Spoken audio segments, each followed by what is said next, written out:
The Bible. It's one of the most influential books in human history. It explores the big questions of why we exist. It's inspired many people to do amazing things. And confused many others. And you've probably got one sitting around somewhere. So, what is the Bible actually? Well, the Bible is a small library of books that all emerged out of the history of the people of ancient Israel. And in one sense, they were just like any other ancient civilization.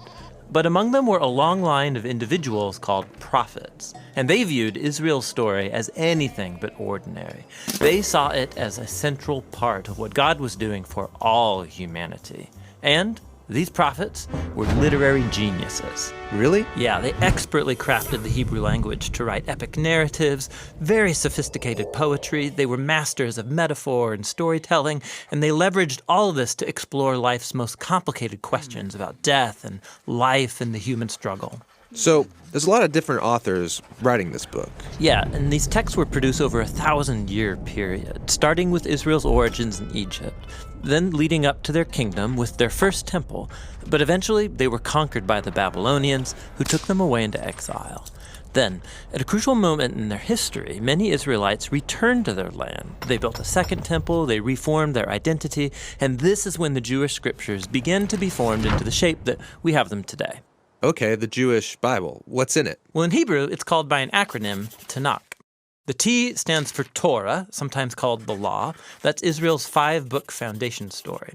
The N stands for Nevi'im, the Hebrew word for prophets. And this section consists of the historical books that tell Israel's story from the prophet's point of view. Then you get the poetic books of the prophets themselves. The K stands for Ketuvim, the Hebrew word for writings. This is a diverse collection of poetic books, wisdom books, and more narrative. And the Jewish people believed that through all of these literary works, God speaks to his people.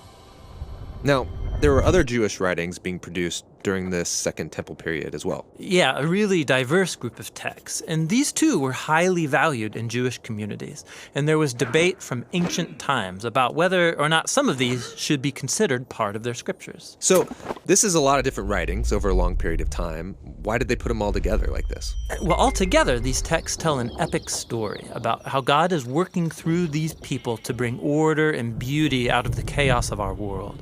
And it all builds up to a hope for a new leader who would come and renew all creation. And then the Tanakh concludes, and this leader never comes. So it's an expertly crafted work, but it's missing an ending? That's exactly right. Now, a few centuries later, a Jewish prophet comes onto the scene named Jesus of Nazareth. He claimed he was carrying the Tanakh story forward. Yeah, so Jesus did a bunch of cool stuff, was killed, but his followers claimed he was alive from the dead. Yeah, they said that Jesus was that long-awaited leader who would restore the world.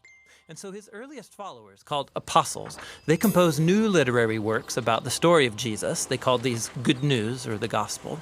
They formed an account called Acts about the spread of the Jesus movement outside of Israel. And then they circulated letters to different Jesus communities all around the ancient world. And they saw these writings as part of the scripture. Yeah, the apostles wrote all of this as the fulfillment of that epic story found in the Tanakh. And they were continuing the literary genius of the Jewish tradition. They also believed that God was speaking to his people through these texts alongside the scriptures of Israel. So that's the Old and New Testament. But what did the early Christians think of the other Second Temple literature? Well, different groups had different views about some of these books, but we know they read them and valued these texts because they passed them along with the Jewish scriptures. Okay, so we've got the Tanakh, the Jewish scriptures. We got these other Second Temple period works. Then the writing of the apostles about Jesus. And that's a lot of literature, so what's in my Bible? So the Christian movement has taken different forms over 2,000 years, and from the beginning, all Christians recognized the Tanakh and the New Testament as scripture. And for centuries, much of the Second Temple literature was read as part of the biblical tradition. The Catholic Church eventually made it official and called some of the books from this collection the Deuterocanonical books. Some Orthodox churches used even more books from this Second Temple literature. And then in the 1500s, during the Reformation, Protestant Christians wanted to go back to the oldest writings of the prophets and apostles, so they accepted only the Old and New Testaments. Okay, I think I got it.